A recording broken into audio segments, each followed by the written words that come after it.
திருச்சேரை செந்நெறியப்பர் திருக்கோவில் சார பரமேஸ்வரர் தல வரலாற்றைப் பற்றிய விரிவான தகவல்கள் இதோ. 1. புராண வரலாறு. தலப்புராணம். இந்த தலம் உருவானதற்கு பின்னால் ஒரு சுவாரஸ்யமான புராண கதை உள்ளது.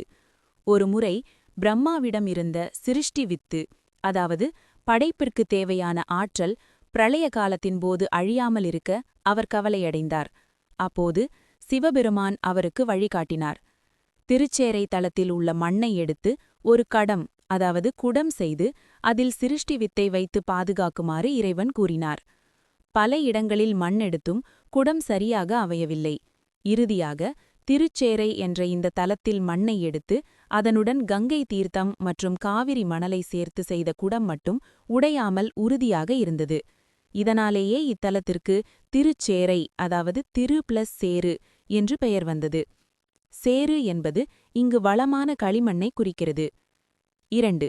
செந்நெறியப்பர் பெயர் காரணம். இங்கு வீற்றிருக்கும் இறைவன் செந்நெறியப்பர் என்று அழைக்கப்படுகிறார். செந்நெறி என்றால் நேர்மையான வழி அல்லது நல்வழி என்று பொருள். வாழ்வில் வழி தெரியாமல் திகைக்கும் பக்தர்களுக்கு நல் வழிகாட்டும் இறைவனாக இவர் திகழ்வதால் இந்த பெயர் பெற்றார். சமஸ்கிருதத்தில் இவரை சார பரமேஸ்வரர் என்று அழைக்கின்றனர். 3. கடன் தீர்க்கும் ரிண விமோச்சன லிங்கேஸ்வரர். இக்கோவிலின் 2ஆம் பிரகாரத்தில் தனி சன்னதியாக வீற்றிருக்கும் ரிண விமோச்சன லிங்கேஸ்வரர் இத்தலத்தின் மிக முக்கியமான சிறப்பம்சமாகும். பொருளாதாரக் கடன். பண ரீதியான கடன்களால் அவதிப்படுவோர் இங்கு வந்து வழிபடுகின்றனர். பிறவிக் கடன். மனிதன் இறைவனுக்கு செய்ய வேண்டிய கடமைகள் மற்றும் முற்பிறவி பாவங்களிலிருந்து விடுதலை பெற பிறவி பெருங்கடல் நீந்த இங்கு வழிபாடு செய்யப்படுகிறது. வழிபாடு. 11 திங்கட்கிழமைகள் தொடர்ந்து இவரை தரிசித்து நெய் விளக்கேற்றி வழிபடுவது மிகவும் விசேஷமானது. 4. 3 துர்க்கைகளின் சங்கமம். பொதுவாக சிவத்தலங்களில் கோஷ்டத்தில் ஒரு துர்க்கை மட்டுமே இருப்பார். ஆனால் திருச்சேரையில் சிவதுர்க்கை, விஷ்ணு துர்க்கை, வைஷ்ணவி துர்க்கை என 3 துர்க்கைகள் ஒரே வரிசையில் அருள்பாலிக்கின்றனர். ராகுகால நேரங்களில் இந்த துர்க்கையினரை வழிபடுவது திருமண தடை மற்றும் தோஷங்களை நீக்கும் என கருதப்படுகிறது. 5. தேவார பாடல் பெற்ற தலம். இத்தலம் சுமார் 1300 ஆண்டுகளுக்கு முற்பட்டது.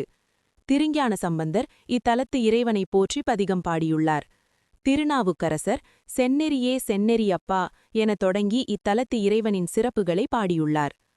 6. மார்க்கண்டேயர் வரலாறு. மார்க்கண்டேய முனிவர் முக்தி பெறுவதற்காக பல சிவத்தலங்களை வழிபட்டார்.